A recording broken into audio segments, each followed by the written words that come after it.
ನೋಡಿ ಇವತ್ತು ನಾನು ನುಗ್ಗೆ ಸೊಪ್ಪಿಂದು ಉದ್ಕ ಮಾಡೋಣ ಅಂತೇಳಿ ಉದ್ಕ ಮತ್ತು ಬಸ್ಸಾರು ಎರಡನ್ನೂ ಯಾವ ಥರ ಮಾಡೋದು ಅಂತೇಳಿ ತೋರಿಸ್ತಾ ಇದ್ದೀನಿ ನಿಮಗೆ. ನೀರನ್ನ ಬಿಸಿಗಿಟ್ಟಿದ್ದೀನಿ. ನೀರು ಚೆನ್ನಾಗಿ ಬಿಸಿಯಾಗಿದೆ. ನೀರು ಬಿಸಿ ಆದಾಗಲೇ ಬೇಳೆ ಹಾಕಬೇಕು. ಸರಿನಾ? ನಾನು ಒಂದು ಬೌಲ್ ಬೇಳೆ ತಗೊಂಡಿದ್ದೀನಿ. ನೋಡಿ, ನೀವು ಬೇಳೆ ಜಾಸ್ತಿ ಬೇಕು ಅನ್ನೋರು ಜಾಸ್ತಿ ಹಾಕೊಳ್ಳಿ. ನಾನು ಒಂದು ಬೌಲ್ ಅಷ್ಟೇ ತಗೊಂಡಿದ್ದೀನಿ. ಈಗ ಸ್ವಲ್ಪ ಉಗುರು ಬೆಚ್ಚಗೆ ನೀರು ತಗೊಂಡಿದ್ದೀನಿ. ನುಗ್ಗೆ ಸೊಪ್ಪನ್ನು ಸ್ವಲ್ಪ ತೊಳೆಯೋಣ ಅಂತೇಳಿ. ಯಾಕಂದರೆ ಹಂಗೆ ಹಾಕಿದರೆ ಏನಾದರೂ ಡಸ್ಟ್ ಗಿಸ್ಟ್ ಇದ್ದರೆ ಗೊತ್ತಾಗಲ್ಲ ಅಂತೇಳಿ ಸ್ವಲ್ಪ ಉಗುರು ಬೆಚ್ಚಗೆ ಲೈಟಾಗಿ ಉಗುರು ಬೆಚ್ಚಗೆ ಮಾಡ್ಕೊಂಡಿದ್ದೀನಿ. ನೀವು ಈ ಥರ ಉಗುರು ಬೆಚ್ಚಗೆ ಮಾಡ್ಕೋಬೋದು. ತಣ್ಣೀರಲ್ಲಿ ಮಾತ್ರ ತೊಳಿಬೇಡಿ. ತಣ್ಣೀರಲ್ಲಿ ತೊಳೆದ್ರೆ ಸೊಪ್ಪು ಬೇಯಲ್ಲ, ಅದು ಒಂಥರ ಗಟ್ಟಿಯಾಗಿಬಿಡುತ್ತೆ. ಬೇಯಿಸೋಕೆ ತುಂಬ ಹೊತ್ತು ಬೇಕಾಗುತ್ತೆ. ಹಾಗಾಗಿ ಸ್ವಲ್ಪ ಉಗುರು ಬೆಚ್ಚಲ್ಲಿ ನೀರಲ್ಲಿ ತೊಳೆದ್ರೆ ತುಂಬ ಒಳ್ಳೆಯದು. ನೋಡಿ, ಜಸ್ಟ್ ಈಗಿನ ಒಂದು ಕುದಿ ಹತ್ತಾ ಇದೆ ಬೇಳೆ. ಈ ಕುದಿ ಹತ್ತುವಾಗಲೇ ಇದೆಲ್ಲ ಬಂದಿದೆಯಲ್ಲ, ಈ ಥರದ್ದು ಇದೆಲ್ಲ ತುಮ್ಸೆಟ್ ತೆಗೆದುಬಿಡ್ಬೇಕು. ಈ ಸೊಪ್ಪು ತೆಗೆದ್ರೆ ಕ್ಲೀನಾಗಿ ಬೇಳೆ ಕೊಡ್ತಾರೆ. ನೋಡ್ರಿ, ಒಂದು ಕುದಿ ಸ್ಟಾರ್ಟ್ ಆಗಿದೆ ಬೇಳೆ. ಈಗ ನೋಡಿ, ನೆನೆ ಹಾಕೊಂಡಿರೋಂಥ ಸೊಪ್ಪನ್ನ ನುಗ್ಗೆ ಸೊಪ್ಪನ್ನ ಹಾಕ್ತಾಯಿದ್ದೀನಿ. ಇದು ನುಗ್ಗೆ ಸೊಪ್ಪು ಬೇಗ ಬೇಯೋದೇ ಇಲ್ಲ, ತುಂಬ ಲೇಟ್ ಆಗುತ್ತೆ ಇದು ಬೇಯಲಿಕ್ಕೆ. ಆಮೇಲೆ ಜಾಸ್ತಿ ಎಳೆ ನುಗ್ಗೆ ಸೊಪ್ಪನ್ನೇ ತಗೊಂಡ್ರೆ ನೀವು ಮಾಡುವಾಗ. ಬಲ್ತಿರೋದು ತಗೊಂಡ್ರೆ ತುಂಬ ಹೊತ್ತಾಗುತ್ತೆ. ಆಮೇಲೆ ಸ್ವಲ್ಪ ಕಹಿ ಥರ ಆಗುತ್ತೆ ಜಾಸ್ತಿ ಬಲ್ತಿರೋದು ತಗೊಂಡ್ರೆ. ಎಳೆದಾದರೆ ತುಂಬ ಚೆನ್ನಾಗಿರುತ್ತೆ. ಎಲ್ಲೂ ಕಹಿ ಅನಿಸೋದೇ ಇಲ್ಲ, ಒಗರು ಅನಿಸಲ್ಲ. ಸೊಪ್ಪು ತುಂಬ ಚೆನ್ನಾಗಿರುತ್ತೆ. ನೋಡಿ, ಇವಾಗ ಕುದಿ ಸ್ಟಾರ್ಟ್ ಆಗಿದೆ. ಸ್ವಲ್ಪ ಉಪ್ಪು ಹಾಕೋಬೇಕು. ಉಪ್ಪು ಹಾಕೋದು ನೋಡಿ, ಸೊಪ್ಪು ಬೇಯ್ತಾ ಇದೆ. ಚೆನ್ನಾಗಿ ಬೇಯಿಸ್ಬೇಕು. ಎಷ್ಟು ಚೆನ್ನಾಗಿ ಬೇಯಿಸ್ತೀರೋ ಸೊಪ್ಪು ಅಷ್ಟು ಚೆನ್ನಾಗಿರುತ್ತೆ. ಇದು ತುಂಬ ಒಳ್ಳೆಯದು ಆರೋಗ್ಯಕ್ಕೆ. ಮತ್ತು ಇದು ಶುಗರ್ ಇದ್ದವರು ಕೂಡ ಇದನ್ನು ಜಾಸ್ತಿ ಬಳಸ್ತಾರೆ. ಹಂಗಂತ ಅಲ್ಲ, ಶುಗರ್ ಒಂದೇ ಅಂತ ಅಲ್ಲ, ಎಲ್ಲ ರೀತಿಯಲ್ಲೂ ಕೂಡ ಆರೋಗ್ಯಕ್ಕೆ ತುಂಬ ಒಳ್ಳೆಯದು ಇದು ನುಗ್ಗೆ ಸೊಪ್ಪು. ಹಾಗಾಗಿ ನಾನು ಇವತ್ತು ಮಾಡ್ತಾಯಿದ್ದೀನಿ. ನಾವು ಅವಾಗವಾಗ ಮನೇಲಿ ತುಂಬ ಮಾಡ್ತಿರ್ತೀವಿ. ನಮ್ಮ ಮಕ್ಕಳಿಗೆಲ್ಲ ಇದು ಸೊಪ್ಪು ಅಂದ್ರೆ ತುಂಬ ಇಷ್ಟ. ಯಾವಾಗಲೂ ಹೇಳ್ತಿರ್ತಾರೆ ಮಾಡಮ್ಮ ಅಂತೇಳಿ. ಅದಕ್ಕೆ ಒಂದು ವಾರ ಆಯ್ತು ಇವತ್ತು ಮಾಡಿರಲಿಲ್ಲ. ಅದಕ್ಕೆ ಇವತ್ತು ಮಾಡೋಣ ಅಂತ ರೆಡಿ ಮಾಡ್ತಾಯಿದ್ದೀನಿ ಎಲ್ಲ. ನೋಡಿ, ಸೊಪ್ಪು ಬೇಯ್ತಾ ಇದೆ, ಇನ್ನೂ ಬೆಂದಿಲ್ಲ. ಇನ್ನೂ ಬೇಯಬೇಕು ತುಂಬ ಹೊತ್ತು. ಅಷ್ಟರೊಳಗಡೆ ಈ ಕಡೆ ಸಾಂಬಾರಿಗೆ ಏನೇನು ಬೇಕೋ ಅದನ್ನೆಲ್ಲ ಫ್ರೈ ಮಾಡ್ಕೊಂಡ್ಬಿಡ್ತೀನಿ.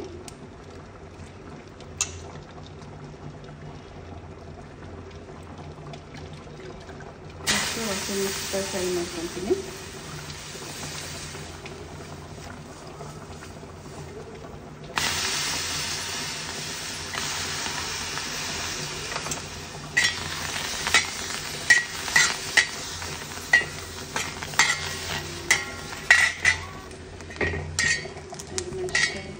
ಮೆಣಸಿನ್ಕಾಯಿ ಫ್ರೈ ಮಾಡ್ಕೊತಾ ಇದ್ದೀನಿ.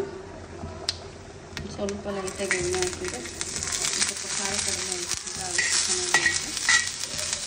ಸ್ವಲ್ಪ ಎಣ್ಣೆಯಲ್ಲಿ ಚೆನ್ನಾಗಿ ಫ್ರೈ ಮಾಡ್ತೀನಿ.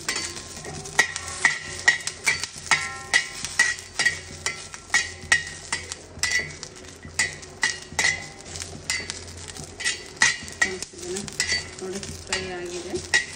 ಈ ಥರ ನೀಟಾಗಿ ಫ್ರೈ ಮಾಡ್ಕೊಬೇಕು. ಇಲ್ಲಾಂದರೆ ಹಸಿ ಇರುತ್ತೆ ಖಾರ, ಒಂಥರ ಹಸಿ ವಾಸನೆ ಆಗುತ್ತೆ ಸಾಂಬಾರಲ್ಲಿ. ಚೆನ್ನಾಗಿ ಫ್ರೈ ಮಾಡ್ಕೋಬೇಕು ಮೆಣಸಿನ್ಕಾಯಿ. ನೋಡಿ, ಇವಾಗ ಟೊಮೆಟೊ ಹಣ್ಣು ಫ್ರೈ ಮಾಡ್ಕೊತಾ ಇದ್ದೀವಿ. ಎಲ್ಲದನ್ನೂ ಫ್ರೈ ಮಾಡ್ಕೊಂಡಿರ್ಬೇಕು. ಆ ಕಡೆ ಸೊಪ್ಪು ಬೇಯ್ತಾ ಇರ್ತಲ್ಲ, ಈ ಕಡೆ ಸೈಡ್ ಫ್ರೈ ಮಾಡ್ಕೊಂಡ್ರೆ ಒಂದು ಸ್ವಲ್ಪ ಈಸಿ ಆಗುತ್ತೆ. ಲೇಟ್ ಆಗುತ್ತೆ, ಸ್ವಲ್ಪ ಬೇಗ ಆಗುತ್ತೆ.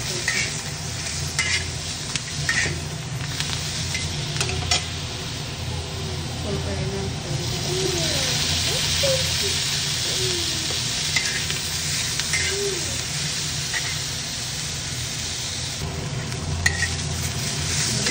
ಟೊಮೆಟೊ ಚೆನ್ನಾಗಿ ಫ್ರೈ ಆಗಿದೆ. ಈಗ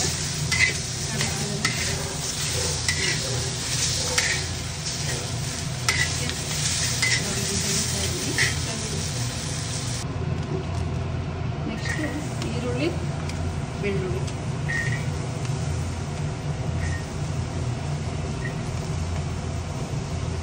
ಸ್ವಲ್ಪ ಎಣ್ಣೆ ಹಾಕಿ ಸ್ವಲ್ಪ ಒಂದು ಹಾಕಿ ಬೇಗ ಫ್ರೈ ಆಗಿದೆ.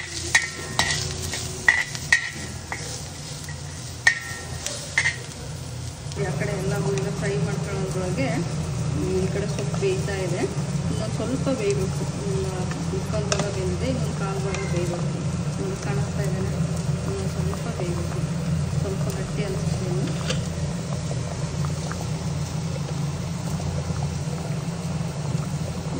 ಬೇಳೆ ಸ್ವಲ್ಪ ಗಟ್ಟಿದೆ. ಸೊಪ್ಪನ್ನು ಇನ್ನೂ ಸ್ವಲ್ಪ ಬೇಯಬೇಕು.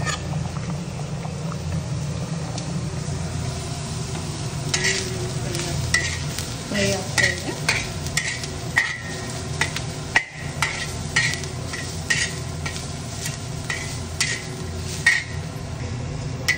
ನೋಡಿ ಇದನ್ನು ನೀಟಾಗಿ ಫ್ರೈ ಆಗಿದೆ.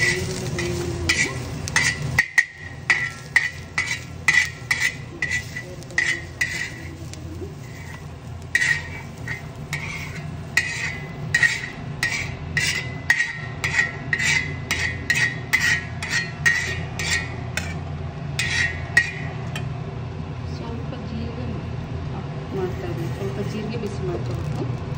ಮೇನ್ ಟೇಸ್ಟ್ ಬರೋದೇನೆ ಜೀರಿಗೆ. ಸ್ವಲ್ಪ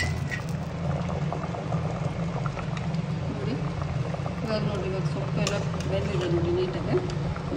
ನೋಡಿ ಬೇಳೆ ಎಲ್ಲ ಈ ಥರ ಹೆಚ್ಚಿಗಿದ್ರೆ ಈ ಥರ ಹೊಡಿಬೇಕು. ಈ ಥರ ಹೊಡೆದ್ರೆ ಬೆಂದಿದೆ ಅಂತ ನೋಡಿ. ಸೊಪ್ಪಾದರೂ ಅಷ್ಟೇ ಈ ಥರ ಅಂದರೆ ಈ ಥರ ಆಗುತ್ತೆ. ಸೊಪ್ಪು ಎಲ್ಲ ಚೆನ್ನಾಗಿ ಬೆಂದಿದೆ.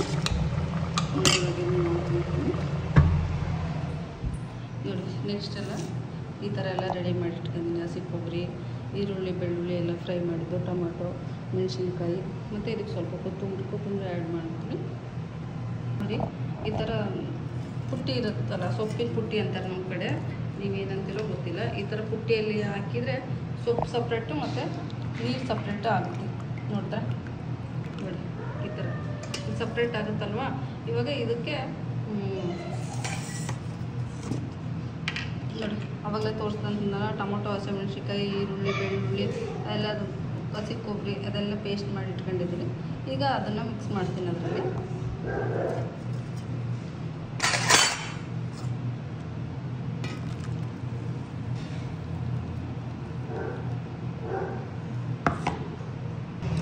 ಇವಾಗ ಸಾಂಬಾರು ಒಗ್ಗರಣೆ ಕೊಡ್ತಾ ಇದ್ದೀನಿ.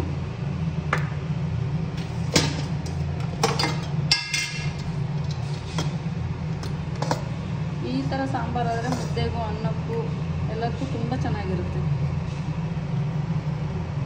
ಅನ್ನಕ್ಕಂತೂ ತುಂಬ ಟೇಸ್ಟ್ ಬರುತ್ತೆ ಈ ಸಾಂಬಾರು ಮುದ್ದೆಗಿಂತ.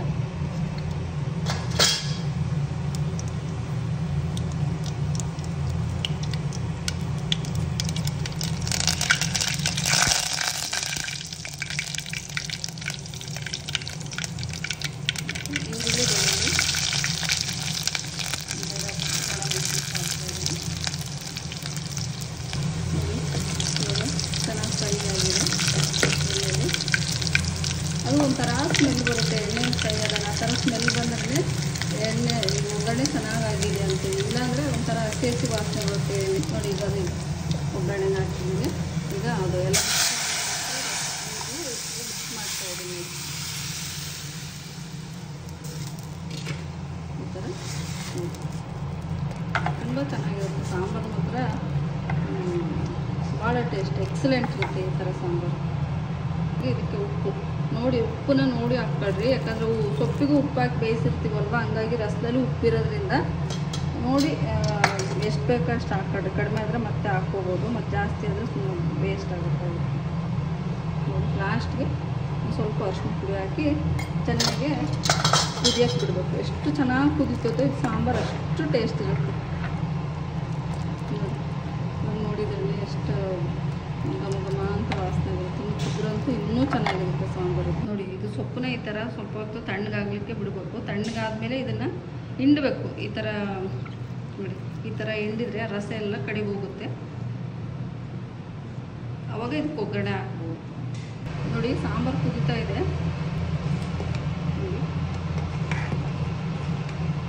ಈ ಥರ ಚೆನ್ನಾಗಿ ಕುದಿಸ್ಬೇಕು. ಎಷ್ಟು ಚೆನ್ನಾಗಿ ಕುದಿಸ್ತೀರೋ ಅಷ್ಟು ಒಳ್ಳೆಯದು.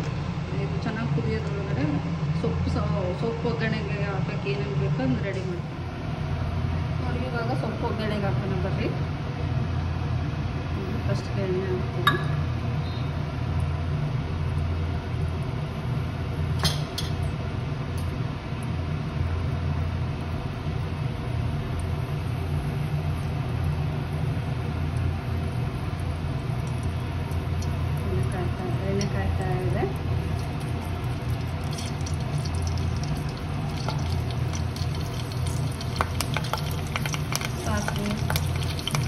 ಜೀರಿಗೆ ಹಾಕ್ತಾಯಿದ್ದೀನಿ. ಒಗ್ಗರಣೆಗೆ ನಾನು ಹಸಿಮೆಣಸಿನ್ಕಾಯಿ ಬಳಸ್ತಾ ಇದ್ದೀನಿ. ನಿಮಗೆ ಬೇಕಂದರೆ ಒಣಮೆಣಸಿನ್ಕಾಯಿ ಬಳಸ್ಬೋದು. ನಮ್ಮ ಮಕ್ಕಳಿಗೆಲ್ಲ ಹಸಿಮೆಣಸಿನ್ಕಾಯಿ ಟೇಸ್ಟ್ ಚೆನ್ನಾಗಿ ಬರುತ್ತೆ ಅಂತಲೇ ಹಸಿಮೆಣಸಿನ್ಕಾಯಿ ಯೂಸ್ ಮಾಡ್ತಾಯಿದ್ದೀನಿ ನಾನು. ಮೆಣಸಿನ್ಕಾಯಿ ಚೆನ್ನಾಗಿ ಫ್ರೈ ಆಗ್ತಾಯಿದೆ. ಈರುಳ್ಳಿ ಹಾಕ್ಬೇಕು. ಈರುಳ್ಳಿ ಸ್ವಲ್ಪ ಜಾಸ್ತಿ ಹಾಕ್ಕೊಂಡ್ರೆ ಚೆನ್ನಾಗಿರುತ್ತೆ, ತುಂಬ ಟೇಸ್ಟ್ ಚೆನ್ನಾಗಿ ಬರುತ್ತೆ. ಈರುಳ್ಳಿ ಸ್ವಲ್ಪ ಈರುಳ್ಳಿ ಚೆನ್ನಾಗಿ ಫ್ರೈ ಆಗಬೇಕು. ನೀವು ಎಷ್ಟು ಚೆನ್ನಾಗಿ ಫ್ರೈ ಮಾಡ್ತೀರೋ ಅದು ಸೊಪ್ಪಂತೂ ಅಷ್ಟು ಟೇಸ್ಟ್ ಅನ್ಸುತ್ತೆ ತಿನ್ನೋಕ್ಕೆ.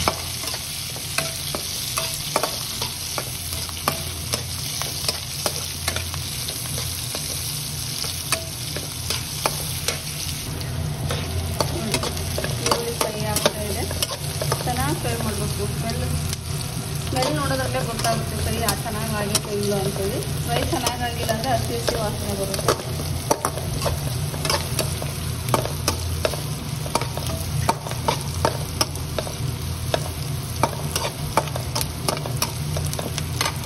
ನೋಡಿ ಈರುಳ್ಳಿ ಫ್ರೈ ಆಗಿದೆ. ಕೊಬ್ಬರಿ ಹಾಕ್ತಾಯಿದ್ದೀನಿ, ಹಸಿ ಕೊಬ್ಬರಿ ಹಾಕ್ತಾಯಿದ್ರೆ ತುಂಬ ಚೆನ್ನಾಗಿರುತ್ತೆ. ನೀವು ಹಸಿ ಕೊಬ್ಬರಿ ಇಲ್ಲ ಅನ್ನೋರು ಒಣ ಕೊಬ್ಬರಿನೂ ಯೂಸ್ ಮಾಡ್ಕೋಬೋದು, ತೊಂದರೆ ಇಲ್ಲ. ನೋಡಿ ಇದೆಲ್ಲ ಫ್ರೈ ಆಗಿದೆಲ್ಲ.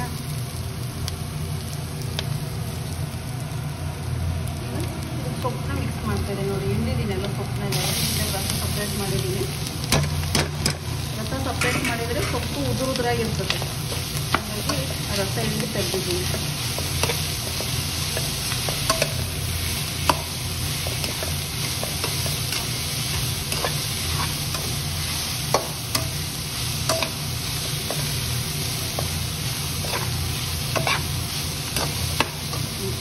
ಸೊಪ್ಪು ಒಗ್ಗರಣೆ ಹಾಕಿ ಮುಗೀತು. ಈ ಕಡೆ ನೋಡೋಣ, ಸಾಂಬಾರು ನೋಡಿ ಕುದೀತಾ ಇದೆ. ಆಲ್ರೆಡಿ ಸಾಂಬಾರು ಆಗಿದೆ.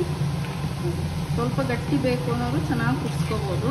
ಸ್ವಲ್ಪ ತಿಳಿನೇ ಇರಲಿ ಅನ್ನೋರು ನಿಮ್ಗೆ ಯಾವ ಅಂತಕ್ಕೆ ಬೇಕೋ ಆ ಅಂತಕ್ಕೆ ಕುದಿಸ್ಕೋಬೋದು.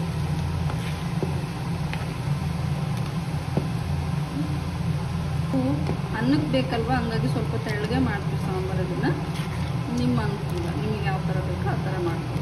ಓಕೆ, ನೋಡಿ ಈ ಕಡೆ ಸೊಪ್ಪು ಒಗ್ಗರಣೆಗೆ ಹಾಕಿದ್ದು ಆಯಿತು, ಈ ಕಡೆ ಸಾಂಬಾರು ಆಯಿತು. ಈಗ ನೆಕ್ಸ್ಟು ಹಸಿ ಉದ್ಕ ಮಾಡೋದು ಹೆಂಗೆ ಅಂತ ತೋರಿಸ್ಕೊಡ್ತೀನಿ. ಸ್ವಲ್ಪ ಉದ್ಕ ತೆಗೆದಿಟ್ಕೊಂಡಿನಿ. ನಮ್ಗೆ ಹಸಿ ಉದ್ಕ ಅಂದರೆ ತುಂಬ ಇಷ್ಟ ಮುದ್ದೆಗೆ, ಹಾಗಾಗಿ ನೋಡಿ ಹಸಿ ಉದ್ಕ ಮಾಡೋಕ್ಕೆ ಬೇಕಾಗಿರೋಂಥದ್ದು ನೋಡಿ ಜೀರಿಗೆ, ಬೆಳ್ಳುಳ್ಳಿ, ಹಸಿಮೆಣ್ಸಿನ್ಕಾಯಿ, ಟೊಮೆಟೊ. ನೀವು ಒಣ ಮೆಣಸಿನ್ಕಾಯಿ ಬೇಕು ಅಂದ್ರೂ ಬಳಸ್ಕೋಬೋದು. ಇದನ್ನು ಕುಟ್ಟಬೇಕು. ಕುಟ್ಟಿದರೆ ತುಂಬ ಟೇಸ್ಟಾಗಿರುತ್ತೆ.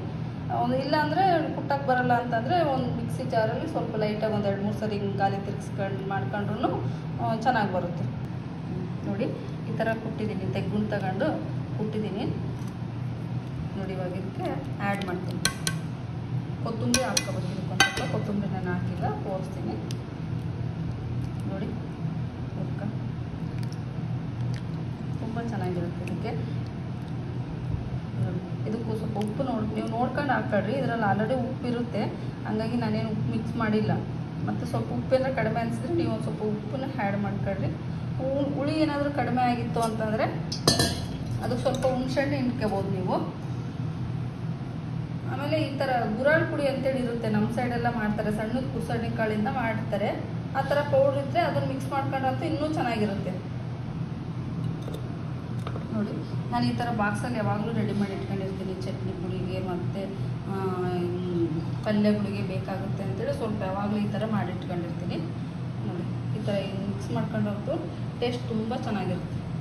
ನೋಡಿ ಹಸಿ ಉದ್ಕ ರೆಡಿಯಾಗಿದೆ.